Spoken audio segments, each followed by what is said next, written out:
Hi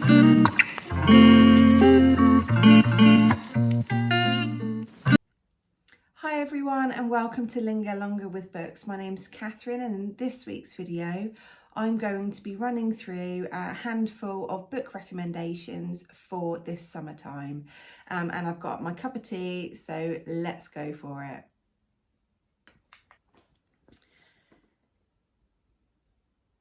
So you'll see from the 5 picks that I've chosen, I've just selected a range of different genres just to appeal to everyone's tastes out there, because I know summertime we all kind of dip in and out of different types of books.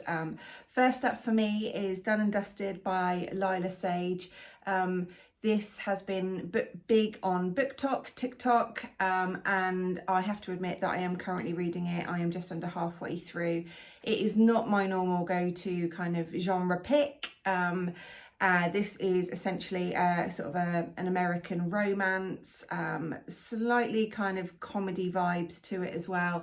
It's basically the tale of Clementine Emmy Ryder.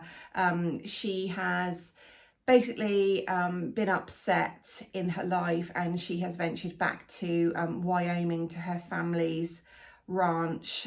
She is I think she's a barrel racer, which is a really, really skilled horse rider, a professional, and she competes in competitions for her living. But yeah, she's gone home a little bit kind of emotionally and kind of physically bruised for various reasons, and she basically starts to fall for Brooks, who was her brother's friend growing up, and there is some sort of simmering chemistry between the two at the moment. Like I said, I haven't finished it yet, but if you fancy kind of a bit of a romance to escape into, then I would pick up Done and Dusted. It's the first in 3 books, so yeah, you won't I don't think you'll be disappointed with that one. So next up is for the sort of the crime thriller murder fiction fans out there. It is none other than Evil Under the Sun by Agatha Christie. I have been a big fan of this novel by Agatha for many years. That's in part thanks to the brilliant Peter Ustinov film that was, I think, filmed in the 70s or maybe early 80s.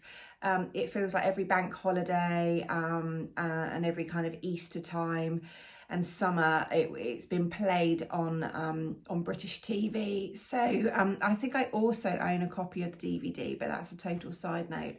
But obviously, in terms of the novel, the original novel, it was published in 1941. And it is basically all you would want in a summer read, whether you're sort of staying kind of local, if you've got a break this summer, or you're going somewhere kind of warm and sunny in terms of a beach. But what is Evil Under the Sun about? It is about a group of people who gather on a sunny island, and all is not well, as you would expect in Agatha's world. Basically, the actress Arlena Marshall is found murdered, strangled on a beach, but everyone who is on the island has a motive. Sorry, no, doesn't have a motive, has an alibi. So Poirot is amongst the guests, and he starts to kind of unpick whose alibi doesn't quite stand up. And as I said before, Freudian slip, everyone does seem to have a motive to want to kill her, which is the beauty of Agatha's kind of plot devices and writing style, is that you just don't know who's done it. So that is a really, really fun read, and it's not very long, so you could probably read it in a day if you're quite a steady reader. So there's that one. So I was going to talk about My Policeman by Bethan Roberts. Many of you might know this from the film starring Harry Styles. I happened to read it a little bit before the film came out to acclaim. My Policeman is a book set in 1950s Brighton, and essentially, without giving too much away, it is a sort of an unconventional love triangle, especially for the time in which it was set. We have Marion and Tom, and then we have Patrick. So Tom is a policeman, Marion is smitten with him, but enters Patrick to kind of disrupt and change their lives unexpectedly, I think it's fair to say. So this really is a story for you to enjoy, just to dive into, no pun intended, because of the water, but it's really just to kind of immerse yourself in a different place and time, a different culture, a different society, and it's beautifully written. So I would really recommend you picking up My Policeman if you can before you see the film, although I do think that the film is largely true to the novel. I always think if you can, it's best to start with the novel first. Again, it's not too much of a chunky one, but it's just those dynamics, the power of emotions, what's said, what's unsaid, in relationships. So that is a corker. So I would highly recommend you getting hold of this. I don't think you'll be disappointed with this one. For all the fantasy fans out there, I have selected A Court of Mist and Fury by Sarah J. Maas. This is selfishly one of my July reads to be read. So this is the second in the A Court of Thorn and Roses series.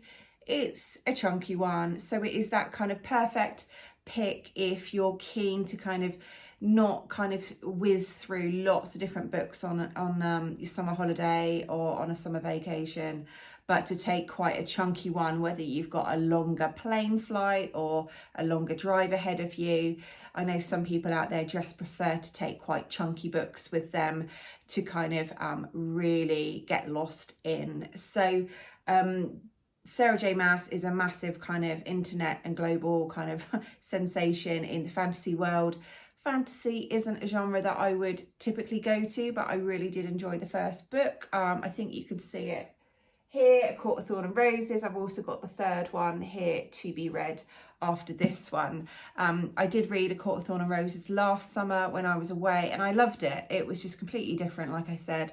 And this book picks up, like I said, it's the second one.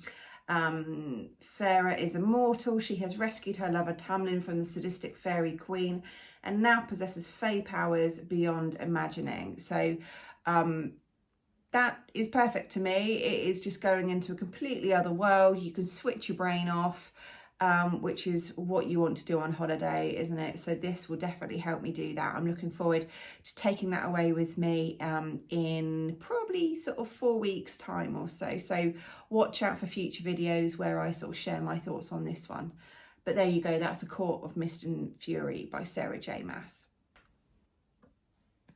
And then my fifth and final book that I'm chatting about today is the brilliant Miss Benson's Beetle by Rachel Joyce. Many of you might be fans of Rachel Joyce in terms of her previous novels, so The Unlikely Pilgrimage of Harold Fry, which was made into a film featuring Jim Broadbent, so you might be it might be on your radar in that way.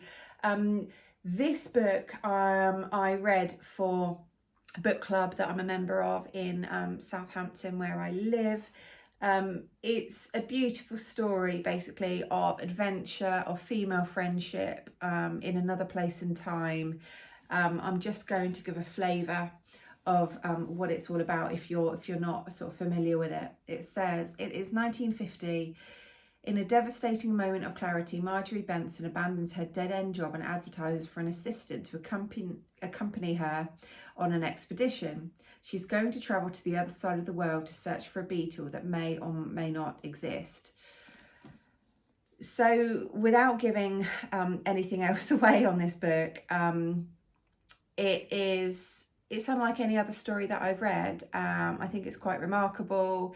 It will buoy you up. It will probably bring a tear to your eye for lots of different reasons. But it's completely original. It's unlike any other story that I've read. And in the book club where we read it, I think we were all massive fans of it, and it has stuck with me. This copy I was lucky enough to get from a charity shop in Fareham, quite local to me.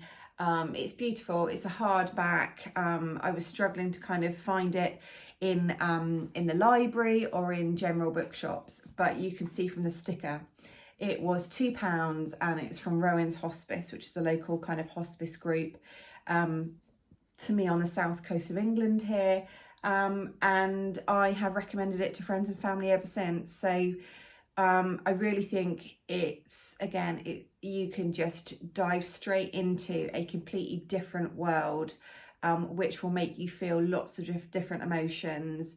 It's a nice length, I would say. What is it, 350, getting on for 400 pages. So yeah, there you go. That is Miss Benson's Beetle by Rachel Joyce. So there you have it, the 5 books that I would recommend this summer for you. A completely different range of genres. Like I said, you've got kind of romance, you've got crime thriller, you've kind of got what would you say this fiction is? General fiction, perhaps. You've got fantasy fiction, and you've kind of got adventure and historical fiction within that. That touches on historical. But yeah, I'm not quite sure. Let me know in the comments below what you would term my Policeman as. But it's brilliant fiction, whatever genre it kind of falls into. So I hope that this has inspired you to pick up some of these titles for the summer months ahead, whether you're going away or not. They're all just great just to kind of enjoy. But yeah, do let me know if you've read any of these already, or if you're putting any on your TBR for the coming months. But if you've got this far, firstly, thank you very much for watching. I hope you've enjoyed my recommendations, and if you're out there, let me know that you are by leaving a beetle emoji. That would be quite a nice emoji. I don't think the beetle emoji is used very much, is it? So let's go for that one. But again, thanks for watching, and I hope to be back with you next week with a new video. But until then, happy reading.